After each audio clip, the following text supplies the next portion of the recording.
Have you ever felt like you've got the drive, you've got the ambition, you've got the dream, but you're just fighting against this invisible force that is stopping you from making it happen? Have you ever felt like you know you're destined for more in this life, but you just can't quite get yourself to show up right now? You know that your future self will. You trust that your future self is productive and disciplined, but the current version of you is not showing up the way that you know you need to show up for your dream.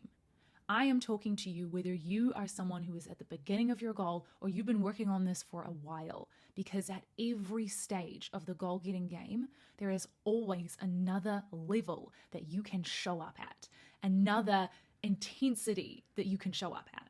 So, what is that invisible force? There are 3 things that I see that are really, really common that create this invisible force. The first one is you're probably overcomplicating it. Now, here's how you know if you're someone who has overcomplicated your goal. You make plans.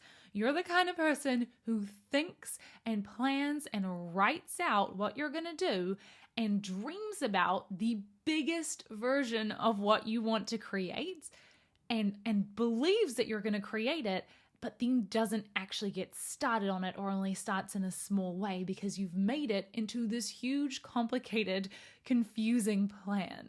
The more complicated your plan, the less likely you are to achieve it. Okay, so how do we uncomplicate this? How do we simplify it? By answering this question. If you had to make your goal work, if it was life or death, what would you do? I really want you to think about if you absolutely had to and you had no choice but to make this goal happen, what would you do? And the reason that I ask that question is because it is going to get you straight to the heart of what actually matters, and you can remove the rest. So for example, I asked this to one of my clients the other day who is a musician, and he's been working on a ton of different music, which is great. But when I asked him what he would do if it was life or death and he had to create the success he wanted, he said he would fly to another city and start knocking on producers' doors. Think about the difference between a complicated plan that involves talking with a ton of people and hopefully getting your music out into the world and hopefully making progress when you work on all of the little music things you have to do and buying all the equipment and doing all of the little things, versus the simplicity of just going to the city where the producers are and knocking on their doors. That's just so simple. You know what actually needs to happen. And so what I want you to do is answer this question. If you had to make it work, if it was a life or death, what would you do? And I want you to actually consider doing that. Really look at that thing that you've decided you know you would do if you just had to make it work, if there was no option. And look at how far away that is from the current version of what you're thinking you need to do to create the result. Now, most people are not willing to do that life or death action. They're not willing to do what they actually know would create that result.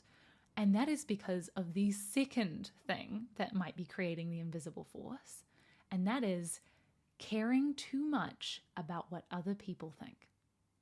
This is such a big one that is so sneaky because you might not even realize it's what's holding you back. And that is why I wanted to ask you this question about life or death first, because it's going to get you thinking about what you might actually have to do.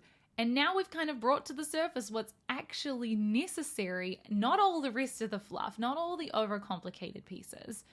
And we're looking at potentially some awkward conversations or some uncomfortable action that you need to take. And so the next question that I have for you is, are you willing to feel judged to achieve your dream? Most people are not. But one of the biggest distinctions that has helped me the most when it comes to caring about what people think is realizing that there's no such thing as being judged. There's only feeling judged. Judgment is an experience, an emotion that you're creating within yourself. It is not coming from the outside world. Hearing no or hearing a negative comment is not a judgment. That is for you to decide whether or not you feel judged, but it's not them. They are just giving you a neutral circumstance. A no or a negative comment is just a neutral thing. You decide whether or not you're going to feel judged by that.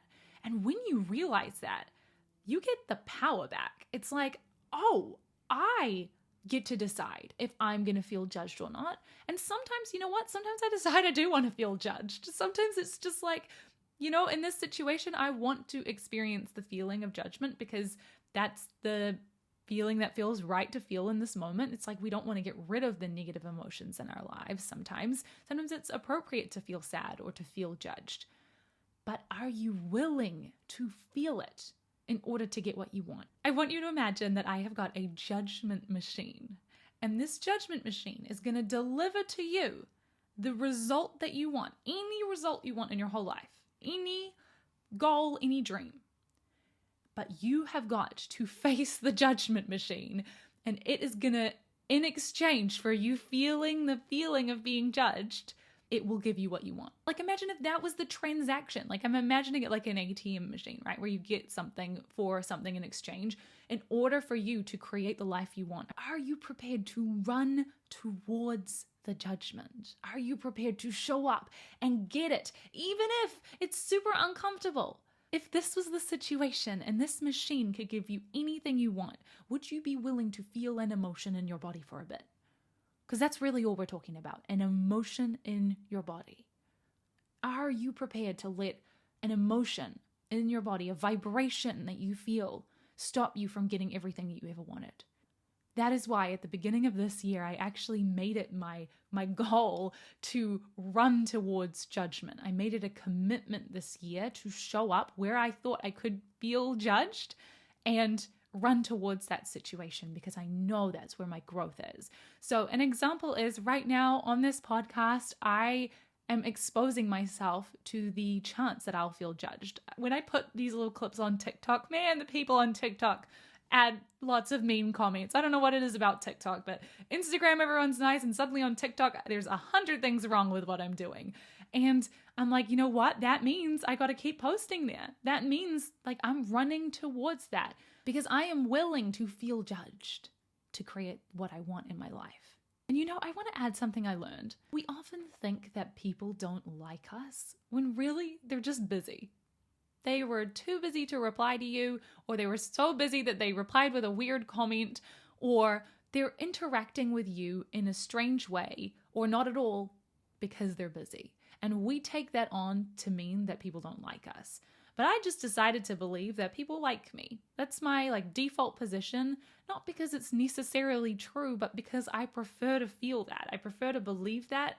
And when I do, I'm more likely to show up and get what I want. So I'm like, you know what? I think people probably like me. I hope that they do. And I'm prepared to allow myself to believe that even if it's not true, because I want to keep showing up. And that is what helps me keep showing up, believing that, you know what, people like me. Okay, and the third thing that might be creating this invisible force for you is that you forgot the mission. Anytime I forget how important what I'm going after is, I feel a little lackluster. I'm like, I don't know, maybe we can do the thing tomorrow.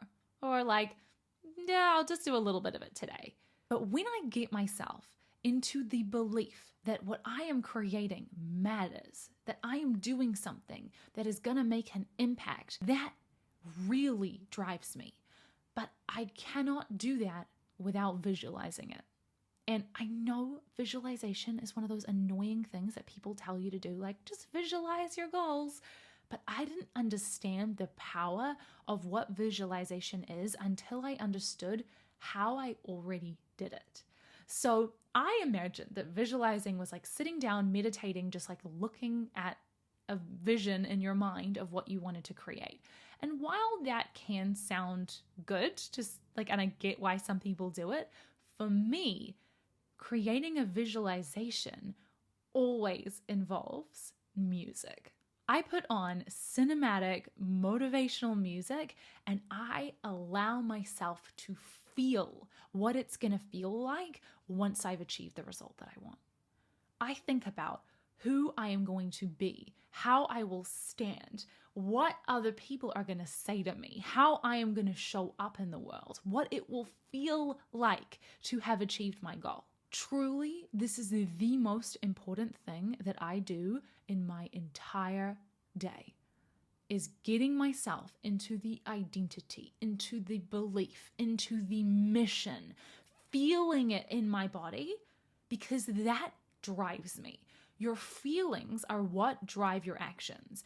And when you can get your body into a state that says, I want this and I am willing to do whatever it takes, like your body is taking over, you won't even need to push yourself. Your hand is going to pick up the phone. Your body is going to sit in the seat. Your hands are going to start typing. When you feel it in your body, it is like, for me, like a doorway opens, a pathway that becomes so clear of what I need to do and how I'm going to show up because I feel it. I am compelled. I don't even need to convince myself to take action. When I am in that state, I feel compelled. Right before recording this podcast, I was listening to some serious hyped up songs and I had them on right until the second that I pressed play or pressed record on this podcast because I was feeling that energy right up until that second. So that invisible force is gonna disappear when you become the visible force. You won't be able to stop yourself. Okay, so those are the 3 things. If you had to make your goal work, if it was life or death, what would you do? Answer that question and throw away all of the rest of everything else you think you need to do, because you just need to do the thing you do if you had to make it work. And then we want to look at what's stopping you from doing that, which is probably what other people think. And if it is, ask yourself, am I willing to feel an emotion? Am I willing to feel the vibration of judgment in my body for a brief period of time in order to get what I want forever? And the third thing is, am I tapped into the feeling of what I want? What can I do to get in that energy so that I feel compelled to take action? If you answer even one of these questions, you're going to break through that invisible force so much faster. I hope that you work on it this week, and I will talk to you in the next episode.